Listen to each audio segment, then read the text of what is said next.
வணக்கம் ஃப்ரெண்ட்ஸ். நல்லா சுவையான ஆல் பிரியாணி எப்படி செய்து பார்ப்போங்க. ஸ்டவ் பற்ற வச்சுட்டு குக்கர் வச்சுருக்கோங்க. ஒரு 5 ஸ்பூன் எண்ணெய் ஊற்றிக்குங்க. எண்ணெய் வந்து நல்லா காயட்டுங்க. 2 பிரியாணி இலை, 2 பட்டை, 4 கிராம்பு, 2 ஸ்டாரு, 2 ஏலக்காய், ஒரு அரை ஸ்பூன் சோம்பு சேர்த்துக்குங்க.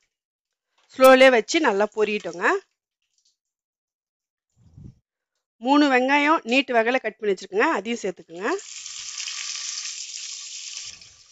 3 பச்சை மிளகாய் கிள்ளி வச்சுருக்கேன், அதையும் சேர்த்துக்குங்க. காரம் வந்து நீங்கள் பார்த்து சேர்த்துக்குங்க. வெங்காயம் வந்து நல்லா வதங்கட்டுங்க.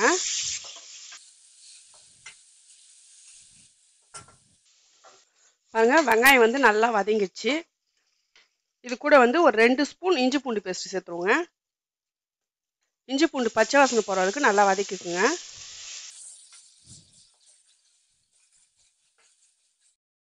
வெங்காயம் பச்சை மிளகாய் எல்லாம் வந்து நல்லா வதங்கிடுச்சு. இப்போ வந்து நம்ம தக்காளி சேர்த்துப்போங்க. 2 தக்காளி பொடியை கட் பண்ணி வச்சுருக்கேன், அதையும் சேர்த்துப்போங்க.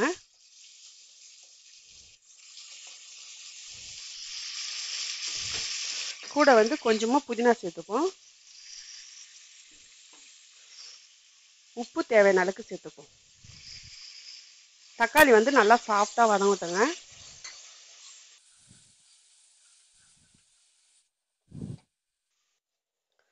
பாருங்க, தக்காளிலாம் வந்து நல்லா சாஃப்டாக வதங்கிடுச்சு. இப்போ வந்து நம்ம மசாலா சேர்த்துப்போங்க. 1 ஸ்பூன் மிளகாய்த்தூள் சேர்த்துப்போங்க. ஒரு அரை spoon garam masala, 1 spoon biryani masala, 1/4 spoon மஞ்சத்தூள், 2 ஸ்பூன் தயிர் சேர்த்துட்டு நல்லா மிக்ஸ் பண்ணிக்கோங்க.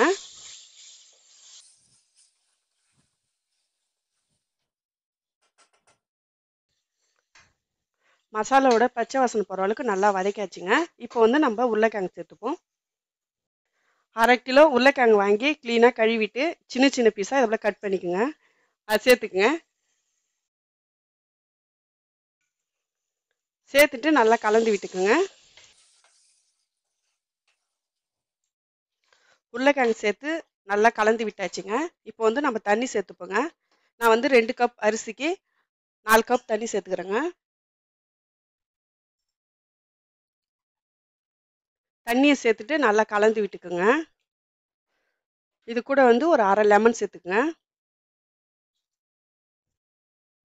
கொஞ்சமாக கொத்தமல்லி.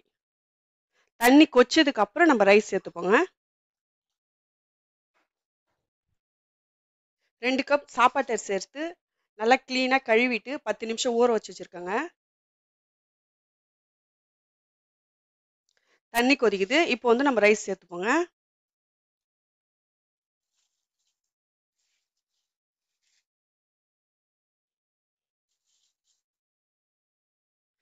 அரிசியை சேர்த்துட்டு நல்லா கலந்து விட்டுக்குங்க.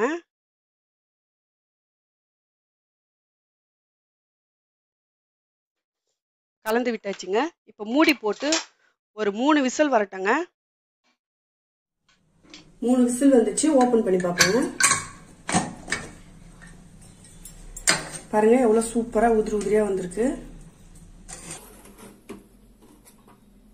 அவ்வளோதான் ஃப்ரெண்ட்ஸ், ரொம்ப ஈஸியான நல்லா சுவையான ஆல் பிரியாணி ரெடி ஆயிடுச்சு. நீங்களும் வீட்டில் ட்ரை பண்ணி பாருங்கள். இந்த வீடியோ உங்களுக்கு பிடிச்சிருந்துச்சுன்னா லைக் பண்ணுங்கள், ஷேர் பண்ணுங்கள், கமெண்ட் பண்ணுங்கள். மறக்காமல் எம்எஸ் குக்கிங் வீடியோவுக்கு சப்ஸ்கிரைப் பண்ணிவிடுங்க. பக்கத்தில் இருக்கிற பெல் பட்டனை கிளிக் பண்ணுங்கள். Thank you friends.